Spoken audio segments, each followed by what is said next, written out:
Today, we're going to take a look at some more 1.16 update blocks. What's going on, everybody? This is Captain Obvious, and welcome back to another update video. I'm looking at the top. It's 1.16.0.57 in the Bedrock edition, and there's a lot of cool blocks that I just noticed last night. So I just wanted to show you, and also a new mob. So we got the Strider mob, okay, which is actually very cool because just like a pig, where I thought I had in my inventory, just like a pig, it can actually be ridden. And you need the warped fungus on a stick to control it. So you can actually hop on this thing and ride it around. I don't know if you need a... Let's see, can we just get on it? No, you probably need a saddle for it. Let's see. I don't know. I can't get on it. Maybe because I'm not in survival. I don't know. You're able to ride these things though, and you're going and you have a warp fungus on a stick, and you can lead it around. As you can see, it actually follows you, so you can actually control this thing. Let's see what you get when you kill it. So we'll take out a netherite sword, and we'll kill it, and you actually get string, which is very interesting. And the babies give you nothing.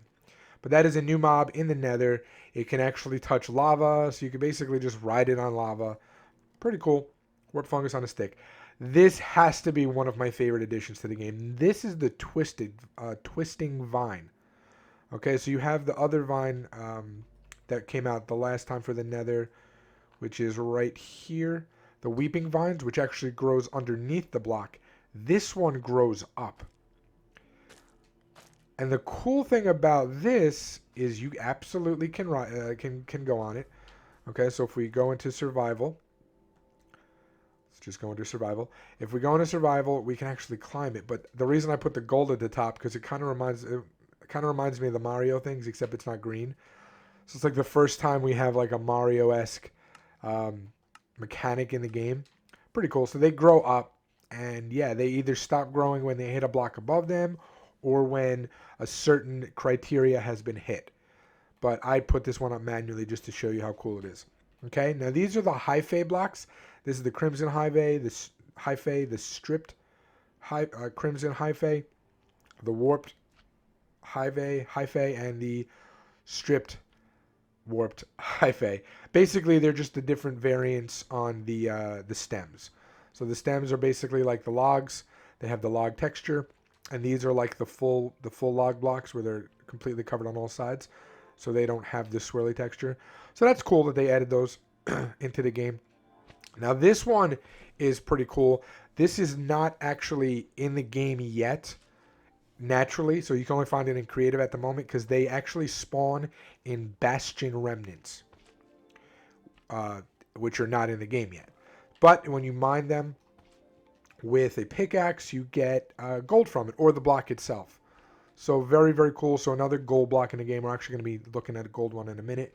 Now these are all the blackstone variants. Okay, so this is blackstone right here, which is essentially like cobblestone for the Nether.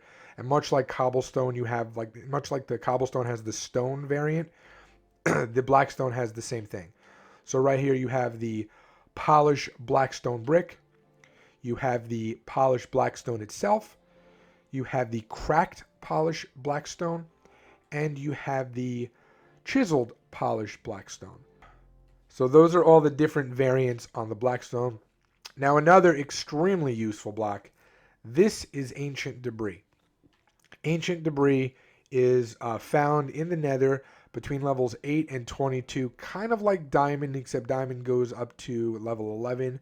But the thing with this is you get the netherite scraps from it, which helped you craft the netherite ingots, which help you craft the netherite tools and armor, which are the strong and weapon, which is the strongest in the game.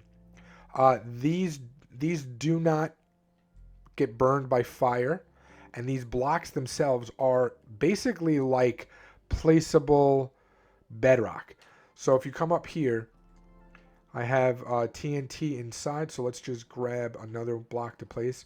You do flint and steel, put that on top, it'll blow up, and you'll notice that nothing is broken. So these are basically placeable bedrock. Now, we'll get to that in a second because even that does not blow it up, but we'll get to that at the end. Okay? So this is a very, very useful thing to get. Now, this is netherite gold ore. Basically the same thing as the overworld gold ore. You just mine it and it gives you gold. Very cool. These are some variants on the nether brick. So we have the cracked nether brick and we have the chiseled nether brick, which has this kind of cool skull on it, which I really, really dig. I'm kind of into that a lot. And now we have the crying obsidian, which looks amazing. It's an interactive block, so it actually, you can kind of see it moving and has particles coming out of it. Very, very cool block. Again, these are not spawnable. Oh no, I'm sorry, they are spawnable at the moment because you can find them in Bastion Remnants, which are not in the game, but you can also find them in Ruin Portals, which are in the game. Now, Ruin Portals spawn both in the overworld and in the nether. You can also get these by trading with piglins, which is very cool. So you can trade with piglins and get it. And besides the fact that they look awesome, they also help you in creating that up there, which we're going to get to in a minute. Guys, we have chains now. We have chains in the game. Okay, so you can place them underneath blocks. You can't place them. Oh, I guess you can place them next to it, but they don't connect, which is what I'm trying to say. So we have chains. You can make so many cool designs from this. I love how everything looks with it. Very, very cool. Nothing connects to it. So if you have two chains next to each other, they do not connect, which is perfect.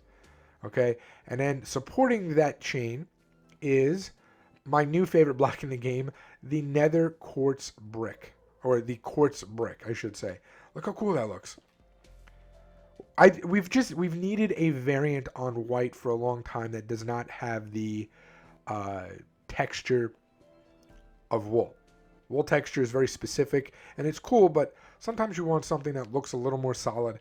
These will do it for you. These are the quartz bricks. I absolutely love them. Okay, now let's get into a very, very useful block. This is the respawn anchor. Now, this is basically to set your spawn in the nether. If you try to set it anywhere else, and by the way, the way you set it is with glowstone, it will explode. Okay, so it actually has a very, very big blast radius, but even if you put it inside here and do it, it does not blow this up. So it actually has a bigger blast radius. It's stronger than TNT, but even that does not blow these up, blow the ancient debris up. But getting back to our respawn anchor, you can set it with glowstone in the overworld, obviously, as you see, with a dispenser.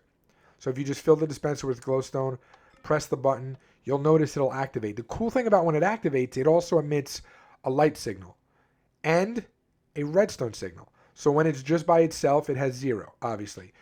And you'll notice that it gets filled with this cool little like cross-like shape. You could fill it 4 times. So the first one, the first glowstone, has a light level of 3, has a redstone power of 3. Click it again. It has a light source of 7. It goes up 4 every time. And a redstone power of 7. Click it again.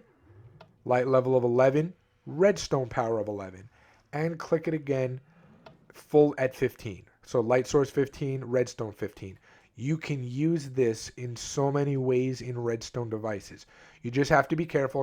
I don't think you can push it with a piston. We have to be careful because if I touch it at all, it will blow up. But let's just test this out real quick. Not touch it. I mean, like if you try to, yeah, there we go. So let's put a piston down. I don't believe you can push it, but I could be wrong. So let's just try sticky piston first. Oops. I do not think you can push it. Let's just get an actual solid block. Yeah, you can't push it at all. Just to make sure that's solid, let's use that one. Yeah, so it would be cool if it was like in a rotating array that had dispensers at certain points where you can activate and change the power, but you can't push it. So you can still utilize it. Now, getting back to what it's used for, the actual anchoring of a spawn point. When you go through a portal, that counts as activating it. So when you go through a portal, it actually loses 1 power.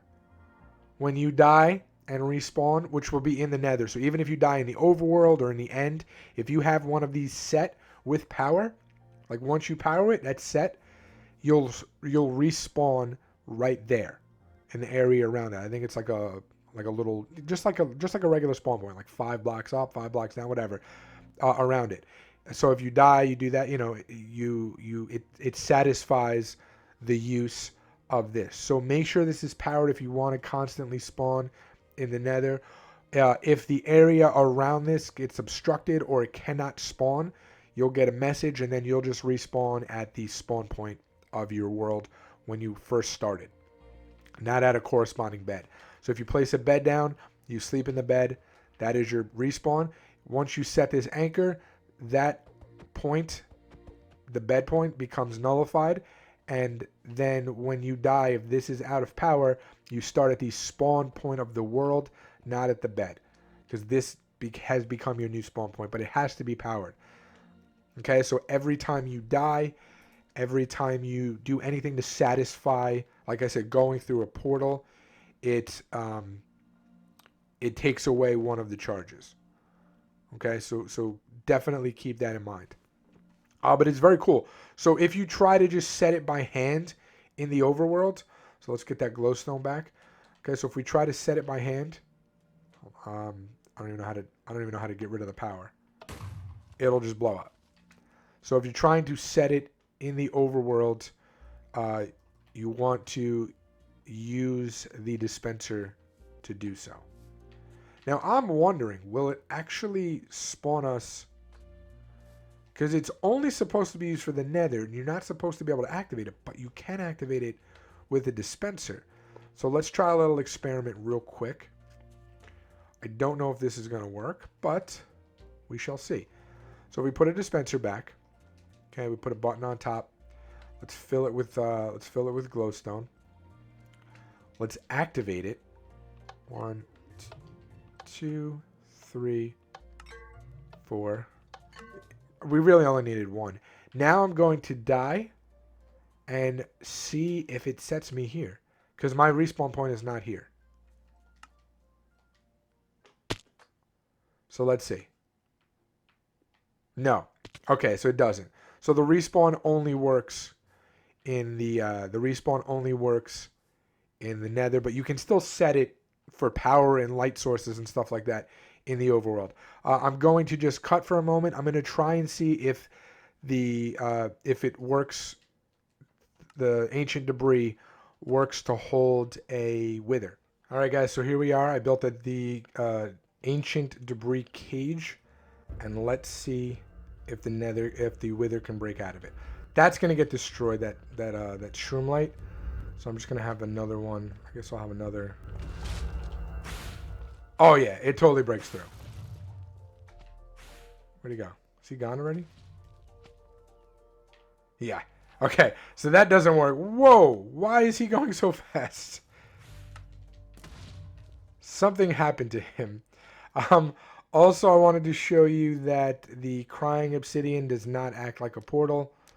So you cannot craft it. I know I made it higher, but it also doesn't work on this level. I was trying to see if different things change it, but it does not. So that does not work at all. And then lastly, one more time, let's try to ride that new mob, which is here. Let's this time get a saddle. Oh, there we go. So you just go on top of it. Cool. So you have to place the saddle, and then we get our warp fungus on a stick, and we just go. Oh, that's cool. And I like how he like hops along. Oh, this thing is fun. I bet you it's really fun to fly it on lava. I'll let you guys experience that. I won't give away all the fun. All right, anyway, guys, that's going to do it for me. Until next time, Captain Obvious out. Peace.